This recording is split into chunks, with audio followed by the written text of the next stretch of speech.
கேரளாவிலே இதற்கென்று நியமிக்கப்பட்ட வாக்குச்சாவடி அலுவலர், பூத் லெவல் ஆபீசர் மன உளைச்சலுக்கு ஆளாகி தற்கொலையை செய்திருக்கிறார். தமிழ்நாட்டில் பல இடங்களில் பூத் லெவல் ஆபீசர்ஸ் பொறுப்புக்கு நியமிக்கப்பட்டிருப்பவர்கள் இந்த பணிகளை எங்களால் செய்ய முடியாது என்ற அதிருப்தியை வெளிப்படுத்தி வருகிறார்கள்.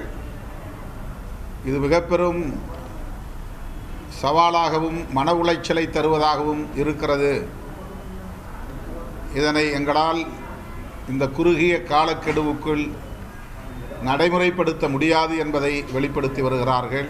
நீங்கள் இந்த வேலையை செய்கிற அலுவலர்கள் அவர்களுக்கு போதிய பயிற்சி கொடுக்கல, போதிய அவகாசம் கொடுக்கல, அவர்களது அன்றாட வேலைகளிலிருந்து முழுமையாக அவர்கள் விடுவிக்கப்படலை. 100 பணிச்சுமையோடு முன் தயாரிப்பில்லாமல், பயிற்சி இல்லாமல் அவர்களை களத்தில் இறக்கியிருக்கீங்க. அப்படி களத்தில் இறக்குற பொழுது இயல்பாகவே அவர்கள் தங்களை முழு ஈடுபாட்டோடு அவர்களால் ஈடுபட முடியாது. ஏன்னா அரசியல் கட்சியினுடைய பாக முகவர்களோ அல்லது மக்களோ கேட்கிற கேள்விக்கு அவர்களால் பதில் சொல்ல முடியாது. ஏன் பதில் சொல்ல முடியாதுன்னா, இன்றைக்கு இருக்கிற வாக்காளர்களில் 60% வாக்காளர்களை நீங்கள் இப்பொழுது நட்டாத்தில் கொண்டு போய் நிறுத்துறீங்க. 2002, 2005 வாக்காளர்கள் இன்றைக்கு இருக்கிற வாக்காளர்களில் 40% தான்.